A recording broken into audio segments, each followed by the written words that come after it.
Warning: our YouTube channel and its videos may contain scenes, language, and content that may not be appropriate for all audiences. These videos include surveillance footage, undercover pursuit of suspects, actual police and rescue operations, and fearless confrontations. If you do not approve of the content, please do not watch our videos.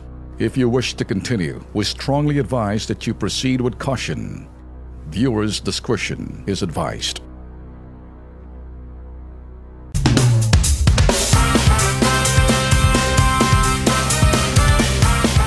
Update muna tayo sa mga reklamong personal pong inilapit po dito po sa Kilos Pronto. Kung maalala ho ninyo, noong pong January 25 na lumapit po sa Kilos Pronto si Melita Vergara para humingi po ng saklolo. Dahil po ang kanyang 28 anyos anak na OFW mula po sa Kuwait na si Kay-Ann Vergara gusto manong asawahin ng kanyang amo.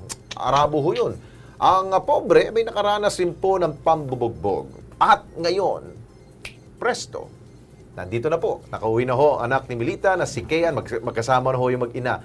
At masayang-masaya na po yung nanay. Unahin siguro natin si Ma'am Melita. Ma'am Melita, kailan ba dumating si Kay-Ann? Nung pong Friday ng hapon, mga Okay. 4:30 ng hapon. Sinundo po namin siya sa Terminal 1. Okay. Mga ilang araw ba tayo nagantay? Siguro po mga 17 days. 17 days. Opo. Hindi naman matagal po, no? Hindi okay naman po. Okay naman At po. least safe na safe. Okay, Ann, anong feeling na nakabalik ka dito sa Pilipinas? Masaya po kasi kasama ko ng pamilya ko.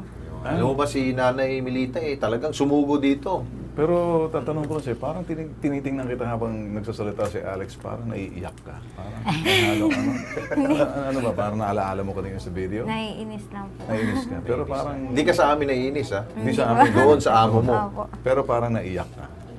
Naiiyak ka kanina. Naiinis lang. Naiinis ka, okay, sige. Pwede naman kung gusto mong umiyak, okay lang. Hindi po. Okay, sige. Pero ano ba, yung bang amo mo, ano ba, may kaso ka bang final? Or ano Ay, ba gusto sabi ko ng po sana OWA? mag-file ng kaso doon po sa Kuwait. And Okay. sabi po ng police, kung ako daw po, wag na daw po ako mag-file ng case kasi daw, baka hindi pa daw ako makauwi. Oo. Tama, 1 tama. year and 6 months daw po yun kasi Tama, mag-stay tama. pa ako doon. Kaya nag-decide na lang po ako na wag na ituloy. Tapos ang plano ko na lang po, tsaka sabi rin po sa OWA, ipa-blacklist na lang daw po dito sa Pinas. Parang, kasi po nagpupunta po talaga yun dito eh. Kaya yun po yung ano. Okay. O, Nay, gusto mo ba siyang bumalik sa trabaho sa labas ng Kung bansa? ako po ang tatanungin, ayoko na po talaga siya umalis ng bansa. Pero po siya, antemano, pagbaba pa lang mo sa terminal, aalis pa daw siya. Okay, Pero Ana, hindi ikaw, dun sa bansang yun. Pinapa-problema mo si Nanay. Saan mo gusto pumunta ulit? Bakit Huwag naman sa Kuwait. Sa May Japan po. moratorium Ayaw ko tayo na doon. po sa Middle East. Wag na sa Middle East. Sa Ano bang Japan. gusto mong bansa? Sa Japan po. Ang gusto ko po talaga Canada. Oh, Sige, ayusin natin yan. O sige, magpasalamat kayo sa mga tumulong sa atin, lalong-lalo na yung mga ahensya ng pamahalaan na concern sa ating po mga OFW. Go ahead. Gusto ko po mag-thank you kay Ma'am Russell, kay Sir Navil, yung mga tumulong po sa akin sa Kuwait. Tsaka gusto ko rin po mag-thank you sa JTC, sa agency ko po. Sige, go. Sa JTC, sa agency ko po, kasi sila po yung bumili ng ticket sa akin. Yun po, gusto ko po magpasalamat sa kanila. O, Ma'am Melita.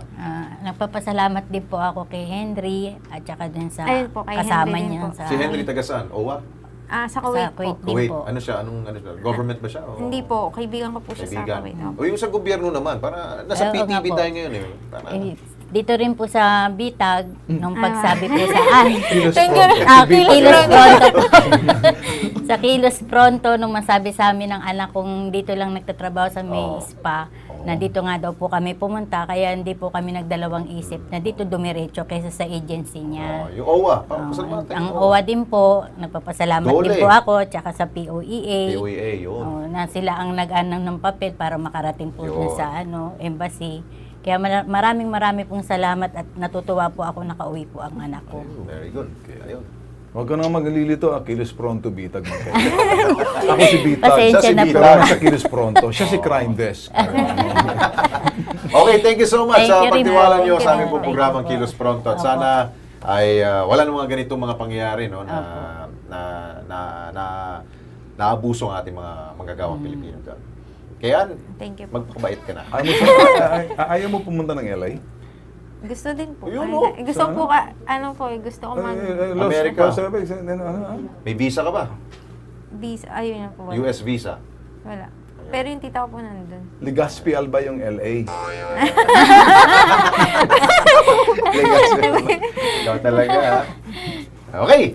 Thank you, thank you. Thank you po. Ah, Marami good din luck. po salamat.